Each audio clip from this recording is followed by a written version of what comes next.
Wavelengths by Jerry Hughes. Episode 28. Time for a visit home for Kevin Freeman. But what news does he have for his parents?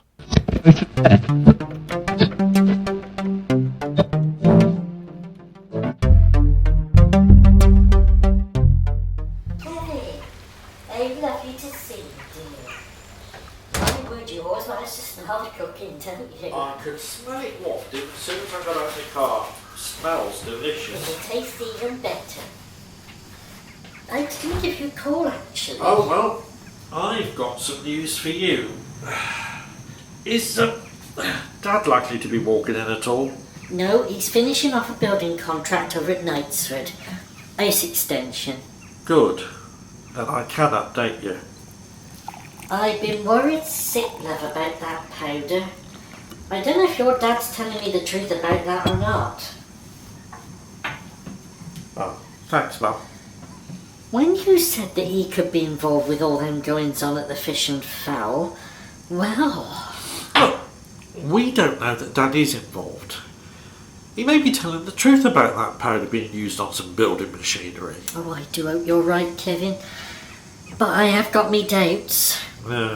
Those so-called planning meetings he goes to about the Westonfield Eastern Development, they seem to tie in with the goings-on upstairs at that restaurant. The same nights that he's out. Yeah. Or perhaps we should ask him straight out whether he's involved. No, he mustn't know anything. The drug squad are going to be raiding that place on Friday evening, and if he is involved, he's likely to spill the beans to Newbury ahead of it. Oh, I see what you mean. It is absolutely clear that Dad isn't going to get the Eastern Development contract. Whether Newbury ends up in prison or not, that's his involvement with the council and the development over and done with. It's very hard to swallow. But I have to accept what you say. Oh, Kevin, I've been crying on and off ever since you first told me. Look, things will get sorted out in the end. All that business that's going on upstairs in that place, and my concerns over your dad and how he sometimes behaves. Well, I've been thinking, that's an end to it for all of us. Oh, hey, give us a big hug. The business will go.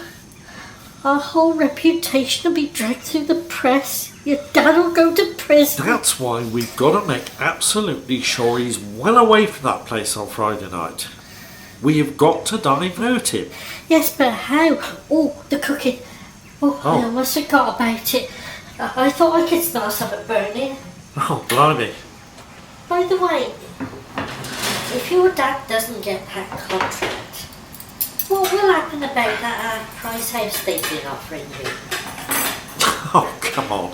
I took that with a pinch of salt too.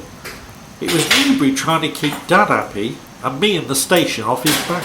Oh, yes, of course. Councillor Maurice Newbury is a lying, deceitful fraud who, if all goes well on Friday night, will almost certainly be going to prison.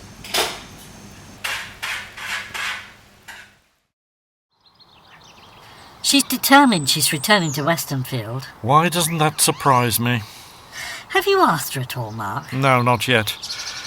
And she presumably hasn't admitted anything to you at all. Not a thing. But Wayne, he doesn't seem to be the violent type. Well, that's what Jill Casey told me. Mind you, even she wouldn't have said anything had it not been for Ben. He's really gunning for Wayne. So was that definitely Wayne that you saw go past the newsroom door when you were on late that night? Oh, it was either he or his double. Well, now that you're here, why don't we both confront Lisa? Where is she exactly? Taking a look around the rest of the garden. In fact, here she comes. Lisa, how are you today? Just fine. Well enough to move back home and return to work. Do you think that's wise? Helen, I have taken up far too much of yours and Neil's time and hospitality. Nonsense. You could be in danger of bumping into a certain person there, you know. A certain person? Such as who? Well, Helen and I have a pretty good idea as to who it was that attacked you. And I, for one, am extremely convinced that you know exactly who it was, too. Oh, I've already told you. They came up behind and grabbed me. I struggled, but they wouldn't stop. Then they pushed me to the floor and then left hurriedly. Whereabouts in the ladies were you when it happened? You were in a cubicle when I found you. I was about to wash my hands, then it happened. That was actually at the wash basin. Yes, of course. There is a mirror that spans that entire wall. You must have seen who it was behind you. Oh, jeez. I just wanted all of this to disappear without any more fuss. For obvious reasons. So are you now admitting that you do know who it was? Yep. You do realise that you cannot let Wayne get away with it. Wayne? What does Wayne have to do with it? Lisa, you can't keep covering up for him. No, really, I'm not covering up for anybody. Wayne didn't do it. I was attacked by Ray Lucas. What? Ray Lucas? Good Lord. No wonder he didn't arrive for work. And he's not answering his mobile. In that case, this is definitely a job for the police. So this is why you decided to get together with Natalie, is it? Not being included in Miss Moxon's will, you mean? Well, I'd feel a bit miffed if my partner had been left a large house and I'd been left out. Oh, I don't see it that way. Dave did a lot more for her than I ever did, so I'm not totally surprised. Oh, well. In actual fact, this has brought me on to an associated topic. I've suggested to Dave that he and Stan Venables have Woodlands Villa renovated before they sell it. Oh, that sounds like a very good idea to me. I also suggested that Dad might like to take a look at the job and give them a quote. Oh, well, he could certainly do with the work, love. But how does Dave feel about that? Well, he's never met Dad before, but he would like to hear what he has to say. So what I'm wondering is, if we could somehow divert him to Woodlands Villa on Friday night instead of the so-called meeting. I see what you're getting at, Kevin. But my only reservations about it is that he would still be going to Westonfield, where this raid and everything else is going to be happening. Well, I think we should give what I've suggested a try. When's Dad due home from this job in Knightsford? How long is a piece of string? Ray Lucas. I would never have thought in a million years that he was like that. He's usually very quiet. Very often those are the worst. Well, I'm just going to take one last look around this lovely room of yours, Helen. And then we'll get on our way. Many thanks once again. As I say, mine and Neil's pleasure, Lisa. I was wondering, did you in any way give Ray any reason for concern over his job? Giving him some sort of axe to grind, maybe? Absolutely none. It wasn't just a straight attack. He put his arms around me and attempted to kiss me on the neck. Oh, good grief. I can only assume he'd been getting the wrong signals from me. Whenever we'd had meetings in my office about his show, he'd always been friendly and took on board my suggestions. I have to admit, I've had less backlash from him in my time at 185 as manager than anyone else, including me. He attempted to have his way with you and things didn't go quite how he thought. Yeah. Well, Mark's gone back to the station. If, as we suspect, Ray's not there, he's going to look for him. But you really would be advised to report this to the police. I said no, Helen, and I mean no. Even if there was the chance he could attack another woman. You really need to think long and hard about all this. If you're worried about the Keysland affair getting out to the police, then I hardly think it likely. I'll help you take your luggage out of my jeep. Oh, Helen, I now know for sure what I need to do. I have finally made up my mind. Really? Let's get back to Westonfield, where I can make further plans.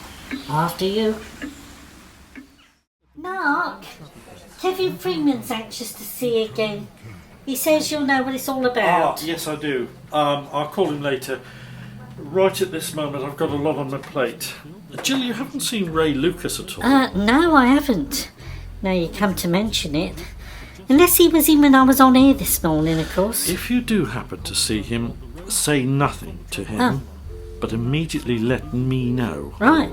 I'll be in the manager's office making some calls. Okay. What the hell's going on? Wonder why he wants to see Ray so urgently. Jill? It's you. What the heck are you doing here? I thought you'd opt it, Wayne. Look, Jill, if I had a white flag, I'd be waving it. Too right. And you are dead lucky that Ben isn't here today, as he's baying for your blood, sunshine. So, Ben does know what happened? Too right he knows. You scared me to death, Wayne Dutton. Look, I can assure you it was purely the drink. I drowned my sorrows too much, and what happened was the reaction. I am so sorry. So where have you been in the meantime? You're looking pretty rough. I had a B&B, sobering up and so wishing I hadn't done that to you, Jill. We were such great friends and colleagues. Anyhow, you won't have to put up with me any longer. Huh? I've given him my notice and I'm leaving 185. In fact, I'd best get on my way as I've got a train to catch. Where to? I'm off to Manchester and staying with my old friend and colleague Carl Russell and his partner Flick. It's time for me to try and start again. Are you coming back at all? No. But before I leave, I must know that you will forgive me for my appalling behaviour that night. Let me offer my hand.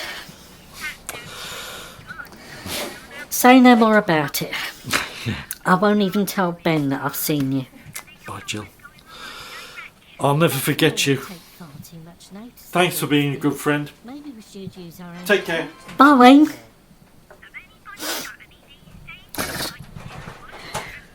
It's been great.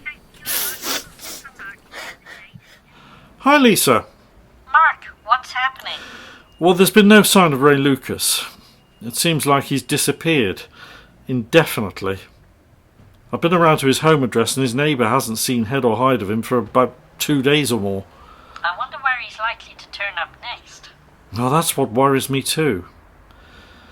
So, the police should really be told, Lisa. I guess so. I'm no longer at Helen's place. I've come home and I've started packing. Packing? I've been in touch with Tom Madison and resigned. Oh. He tried to talk me out of it, but I'm in no doubt. Well, what will you do? I booked a flight to New York for this evening, and I won't be coming back to the UK. I've put this house in the hands of a local letting agent. Right. For the time being. Okay. Wayne is filing for divorce. So that really is it, Lisa? It's goodbye. Yep. Thank you for everything, Mark. And good luck if, as I suspect, you decide to board as my successor. Thanks.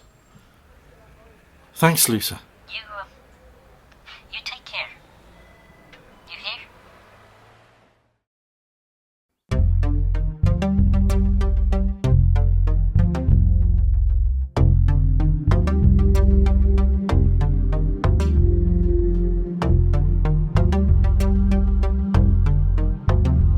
Wavelengths is written and performed by Jerry Hughes. The music is by Gary Dawes.